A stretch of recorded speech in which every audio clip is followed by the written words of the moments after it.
સુરતના નાસિરનગરમાં કથિત નકલી ડિમોલેશનને મામલે હવે નોટિસ વગર તોડફોડ કરનાર બિલ્ડરોને બચાવવાનો પ્રયાસ। પાલિકાએ બિલ્ડરોને દેખાડો કરવા માટે નવી નોટિસ ફટકારી। આરોપીઓને 7 દિવસમાં લેખિત જવાબ આપવા માટે અલ્ટિમેટમ। સમયસર જવાબ નહીં મળે તો પાલિકા કાયદેસરની કાર્યવાહી કરશે। ખાડા પૂરવાની અગાઉની સૂચનાનો અમલ ન થતા નોટિસ। અગાઉ બેઝમેન્ટનું પુરાણ કરવા માટે પાલિકાએ આદેશ આપ્યો હતો। બાંધકામ સાઇટ પર ગેરકાયદે કામકાજ સતત 2 રોકટોક ચાલતું હતું। ગેરકાયદે બાંધકામ અંગે મહાનગરપાલિકાએ ફરી નોટિસ આપી। વધુ વિગત મેળવીએ સંવાદદાતા રાકેશ બ્રહ્મભટ્ટ પાસેથી। રાકેશ, સુરતના નાસિરનગરમાં કથિત ડિમોલેશનને મામલે રોજ અવનવા વળાંક આવી રહ્યા છે। હવે નોટિસ વગર તોડફોડ કરનાર બિલ્ડરોને બચાવવાનો પ્રયાસ કરવામાં આવી રહ્યો છે। ફક્ત દેખાડો પૂરતી નોટિસ આપવામાં આવી હોય તેવું લાગી રહ્યું છે। સંપર્ક અપાઈ ગયો લાગે છે, સંપર્ક કરવાનો પ્રયાસ કરીશું। સુરતમાં જે કથિત ડિમોલેશનનો મામલો સામે આવ્યો છે, નકલી ડિમોલેશનનો આ સમગ્ર મામલો છે, ત્યારે ગેરકાયદે બાંધકામ અંગે મહાનગરપાલિકાએ બિલ્ડરોને નોટિસ ફટકારી છે। બાંધકામ સાઇટ પર ગેરકાયદે કામકાજ સતત 2 રોકટોક ચાલતું હતું, ત્યારે અગાઉ બેઝમેન્ટનું પુરાણ કરવા માટે પણ પાલિકાએ આદેશ આપ્યો હતો। ઉલ્લેખનીય છે કે હવે ખાડા પૂરવાની અગાઉની સૂચનાનો અમલ ન થતા નોટિસ ફટકારવામાં આવી। આરોપીઓને 7 દિવસમાં લેખિત જવાબ આપવા માટે અલ્ટિમેટમ અપાયું।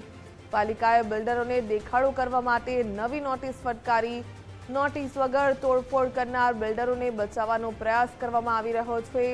સુરતના નાસિરનગરમાં કથિત નકલી ડિમોલેશનનો આ સમગ્ર મામલો, જ્યાં હવે ફક્ત દેખાડો કરવા માટે બિલ્ડરોને નોટિસ ફટકારવામાં આવી। સંવાદદાતા રાકેશ બ્રહ્મભટ્ટ જોડાઈ ચૂક્યા છે। રાકેશ, નોટિસ વગર તોડફોડ કરનાર બિલ્ડરોને બચાવવાનો હવે તો પ્રયાસ થઈ રહ્યો છે। પાલિકાએ હજુ સુધી જવાબ નથી આપ્યો કે કથિત નકલી ડિમોલેશન પાછળ કોનો હાથ, પરંતુ બિલ્ડરોને નોટિસ ફટકારવામાં આવી છે, દેખાડો કરવામાં આવી રહ્યો હોય તેવું સ્પષ્ટપણે લાગી રહ્યું છે। જે નાસિરનગરના કથિત નકલી ડિમોલેશન જે 22 દિવસ જેટલો સમય વીતી ગયો છે, પરંતુ હજી સુધી તોડ પાડવામાં આવ્યું નથી કે આ ડિમોલેશન કોના દ્વારા કરવામાં આવ્યું। પરંતુ પાલિકા તંત્ર દ્વારા જાણે બિલ્ડરોને બચાવવા માટે હવે ક્યાંક દેખાડો કરવામાં આવી રહ્યો છે તે પ્રકારની સ્થિતિ સર્જાય છે। સુરત મહાનગરપાલિકા દ્વારા બિલ્ડરોને ફરી એક વખત નોટિસ ફટકારવામાં આવી છે।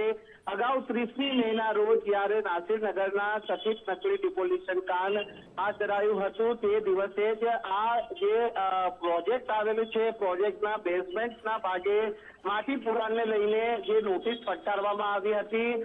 નોટિસમાં સ્પષ્ટ લખ્યું હતું કે કોઈ પણ પરવાનગી વગર કરવામાં આવેલા બાંધકામના સ્થળે બેઝમેન્ટના ભાગે આગામી ચોમાસું આવી રહ્યું છે ત્યારે માટી પુરાણ કરવામાં આવે તેવી નોટિસ આપી હતી। જોકે આ નોટિસ આપ્યા બાદ પણ છે તે 2 રોકટોક છે તે બાંધકામ પ્રોજેક્ટ ઉપર બાંધકામ છે તે ચાલી રહ્યું હતું અને ત્યાં અંતે હવે પાલિકા દ્વારા ફરી માથે માછલા ના ધોવાય તે માટે આ બિલ્ડરોને બચાવવા માટે ક્યાંક આ જે છે તે કામગીરી બતાવવામાં આવી રહી છે અને તેના ભાગરૂપે આ નોટિસ છે તે ફરી એક વખત ફટકારવામાં આવી છે અને બાંધકામ સ્થળે કામગીરી બંધ કરવા ઉપરાંત બેઝમેન્ટના ભાગે માટી પુરાણની જે તાકીદ છે તે કરવામાં આવી છે, જે બતાવે છે કે સેન્ટ્રલ ઝોનના અધિકારીઓની કામગીરી કેટલી હદે છે તે ખરા અર્થમાં જે સાચી રીતે કરવામાં આવી રહી છે, પરંતુ માત્ર આ દેખાડો હોય તેવી ચર્ચાઓએ ભારે જોર પકડ્યું છે। જી, ધન્યવાદ જાણકારી બદલ।